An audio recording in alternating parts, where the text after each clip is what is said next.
प्रादेशिक समाचार एकांश से प्रस्तुत है विशेष कार्यक्रम।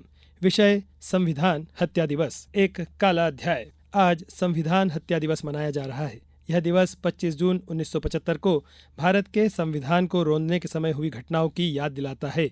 यह आपातकाल की ज्यादतियों के कारण पीड़ित प्रत्येक व्यक्ति को श्रद्धांजलि देने का भी दिन है। पेश है एक रिपोर्ट। आपातकाल के दौरान जयप्रकाश नारायण, मोरारजी देसाई, अटल बिहारी वाजपेयी, लाल कृष्ण आडवाणी और अन्य विपक्षी नेताओं को आंतरिक सुरक्षा अधिनियम मीसा के तहत गिरफ्तार किया गया था। शाह आयोग की रिपोर्ट के अनुसार इस अधिनियम का बड़े पैमाने पर इस्तेमाल किया गया था और लगभग 35,000 लोगों को बिना किसी सुनवाई के हिरासत में लिया गया था। भारतीय जेलों में 1,83,000 की क्षमता के मुकाबले 2,20,000 से अधिक कैदी थे। इनमें से 1,26,000 से अधिक विचाराधीन कैदी थे। आकाशवाणी के मन की बात कार्यक्रम में अपने विचार साझा करते हुए प्रधानमंत्री नरेंद्र मोदी ने कहा था कि आपातकाल के दौरान अत्याचारों का सामना करने के बावजूद लोगों का लोकतंत्र में विश्वास बरकरार रहा। जब इमरजेंसी लगाई गई उसमें देश के नागरिकों से सारे अधिकार छीन लिए। उसमें से एक अधिकार संविधान के आर्टिकल 21 के तहत सभी भारतीयों को मिला,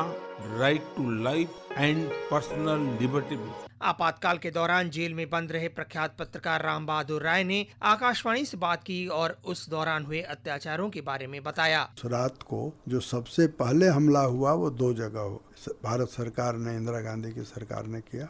एक मीडिया पर हमला किया, दूसरा जेपी और चंद्रशेखर जैसे नेताओं की गिरफ्तारी से किया। लगभग 21 महीने तक चले आपातकाल के दौरान मौलिक अधिकारों को निलंबित कर दिया गया था और मीडिया पर प्रतिबंध लगा दिए गए थे। अनुपम मिश्र, आकाशवाणी समाचार। संविधान हत्या दिवस हमें लोकतंत्र की रक्षा के लिए जागरूक करता है।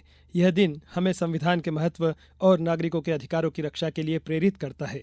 हमें यह सुनिश्चित करना होगा कि देश में लोकतंत्र की रक्षा हो और सत्ता का दुरुपयोग न हो।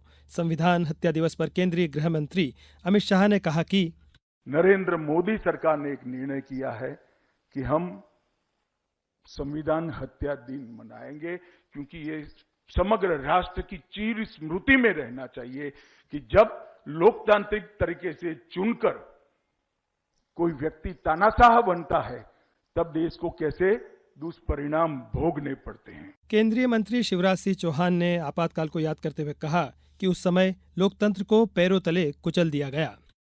संविधान की हत्या की गई इस दिन, लोकतंत्र को पैरों तले कुचल दिया गया।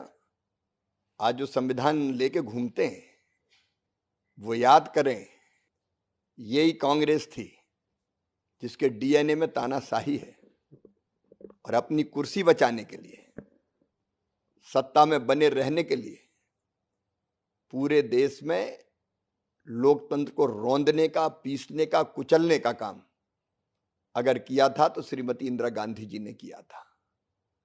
आज भी याद है मुझे वो काला दिन। 50 साल हो गए, पूरे देश को जेल खाना बना दिया गया। मुख्यमंत्री डॉक्टर मोहन यादव ने देश में आपातकाल लागू किए जाने की 50वीं बरसी पर कहा है कि गणतंत्र की रक्षा के लिए जनता पार्टी और राष्ट्रीय स्वयंसेवक संघ सहित सभी देशभक्तों ने आपातकाल के संघर्ष में कुर्बानी दी है। इसी का प्रतिफल है कि आज दुनिया का सबसे बड़ा लोकतंत्र सुरक्षित है। आपातकाल के इस संघर्ष में जनतंत्र के लिए जनता पार्टी और राष्ट्रीय स्वयंसेवक संघ सहित सभी देशभक्तों ने कितनी जबरदस्त अपनी कुर्बानी दी है कि आज ये दुनिया का सबसे बड़ा गणतंत्र अगर सुरक्षित है, लोकतंत्र सुरक्षित है, तो सच्चे अर्थों में लोकतंत्र की पुनर्स्थापना का काम किसी ने किया तो हमारे संघ परिवार ने किया है। अटल बिहारी वाजपेयी, लाल कृष्ण आडवाणी, चौधरी चरण सिंह, मोरारजी देसाई सहित सारे अपोजिशन के लीडरों ने मिलकर के आपातकाल का विरोध करते हुए जिस प्रकार से लोकतंत्र की पुनर्स्थापना का प्रयास किया, मैं मान के चलता हूँ ये एक तरह से पुनः उसी तरह से संघर्ष था जिस प्रकार से देश की आज़ादी के लिए संघर्ष किया गया है। इसलिए इसे सभी मीसाबंदियों को लोकतंत्र सेनानी का नाम दिया गया। उल्लेखनीय है कि आपातकाल के बाद देश में एक नई तरह की राजनीतिक स्थिति का उदय हुआ और एक नई तरह की राजनीतिक संस्कृति का विकास हुआ, जिसमें सत्ता के दुरुपयोग को रोकने के लिए कई कदम उठाए गए। आज 25 जून को संविधान हत्या दिवस के रूप में मनाते हुए आपातकाल की विभीषिका को याद किया जा रहा है और लोकतंत्र के महत्व को रेखांकित किया जा रहा है।